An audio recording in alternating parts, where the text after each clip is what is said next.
Saya buat contoh tuan-tuan, banyak kali saya buat contoh. Agama ni kalau kita ikut pakej yang Nabi bawa, kita sebenarnya tak banyak masalah. Tapi orang mau buat pakej yang lain, kerana dengan pakej yang lain tu dia boleh mendapat habuan yang lain. Yang marah ni dengar pergi habis dulu. Saya buat contoh, banyak kali saya buat contoh.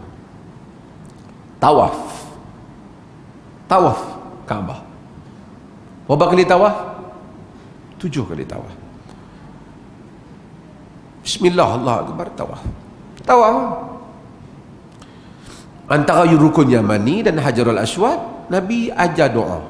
Doa tu kebanyakan orang hafal. Apa dah? Rabbana atina fid dunya hasanah wa fil akhirati hasanah wa qina adzabannar. Doa betul-betul. Ni siapa yang pergi umrah, pergi haji, doa betul-betul. Insya-Allah Allah bagi khairud dunya wal akhirah, kebaikan dunia dan akhirat. Allah lapangkan rezeki, bagi kehidupan. Tapi orang agama ni, saya tak cerita bukan negara kita ni cerita tu di Kenya, di Afrika ni. Dia tak puas hati, bukan dia tak puas hati, dia rasa kalau ajak mereka tawaf saja, baca, mereka semua akan independen, tak bergantung pada ustaz. Saya balik kepada tawaf tadi. Bila kawan tu boleh tawaf sendiri, bila tawaf sendiri, tak ada apalah ustaz tu dapat. Dia bagi tahu, makcik, kalau makcik pergi umrah, pusingan pertama makcik kena baca doa ni. Padahal Nabi tak tetapkan kita doa lah, semua orang banyak hajat dah. Nak baca Quran boleh, nak doa boleh. Pusingan pertama doa ni. Makcik tu tengok panjang, tak payah dah. Pusingan pertama tak payah dah, doa hak ustaz bagi. Pusingan kedua, pusingan ketiga, kena pusingan ketujuh makcik kata tak boleh. Makcik ingat dah ni nak baca apa ni? Tak ingat lah ustaz. Makcik tu pula first time nak pergi Kaabah pun kali pertama nak tengok Kalau makcik tak ingat, makcik kena beli buku saya buat. Dia bagi tahu pusingan pertama, pusingan kedua baca apa. Jadi dapatlah buku. Untung jual buku dah, RM10, RM15. Makcik ni baca pun merangkak lah. Tak apa, saya ada buat audio. Makcik bubuh di telinga, dia baca, makcik ikut pelan-pelan. Macam mana? Yang ni kena beli. Satu set RM200-300. 10 makcik RM3,000. Saya nak buat satu contoh bagaimana apabila kita tokok tambah, kita boleh buat duit. Para ulama bincang tentang hukum menghadiahkan bacaan Al-Quran kepada si mati. Di dalam mazhab Syafi'i, dalam pegangan pandangan Al-Imam Syafi'i, memang tak sampai pandangan Imam Syafi'i. Ini disebut oleh Al-Imam Nawawi yang mazhab Syafi'i. Dia sebut itu merupakan pandangan dalam mazhab Syafi'i yang disebut dalam Syarah Sahih Muslim.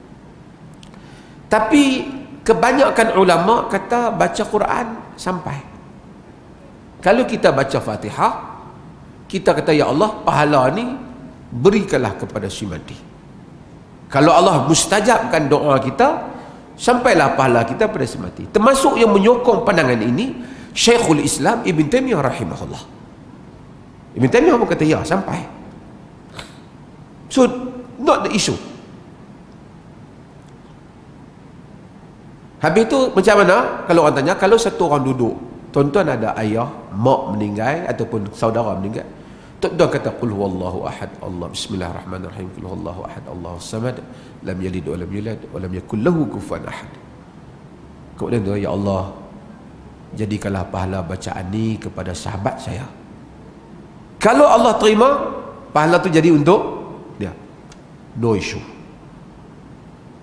Khilaf mazhab Syafi'i, Imam Syafi'i tak menolak pandangan itu. Tapi itulah khilaf. Tapi pasal apa? Dia berkelahi ni. Berkelahi ni pasal apa? Berkelahi ni bukan pasal bab tu. Bab hak baca ada tekong tu. Sebab tekong hak nak dapat makan, tekong hak nak dapat duit poket, dia kata kena baca hak package tu.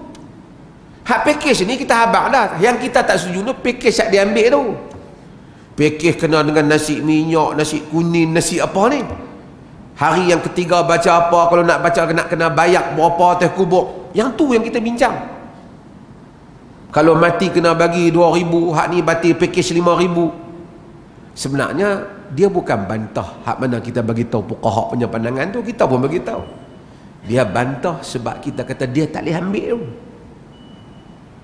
Seperti mana kata dalam Syarah Al-Aqidah Tahawiyah, kalau dia mengambil upah, berartinya dia baca kerana nak mendapat habuan. Bila dia dapat habuan, dia tak dapat pahala kerana dia baca kerana bertujuan nak dapat duit dunia. Faqidu syait la yu'ti, kata Arab. Sesiapa yang kehilangan sesuatu, ia tidak dapat memberi.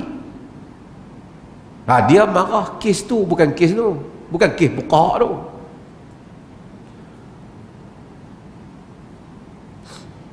Hatta pandangan-pandangan, katalah orang meninggal, satu orang amalkan qaul yang dia anggap tidak kuat di segi hadis.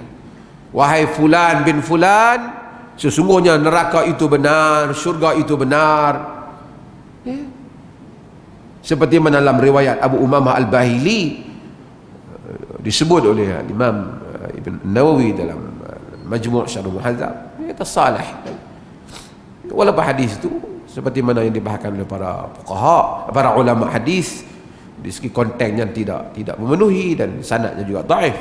Tapi tak apalah kalau dia amal, tak ada. Tapi yang dia bangkah tu, package tu yang hilang tu.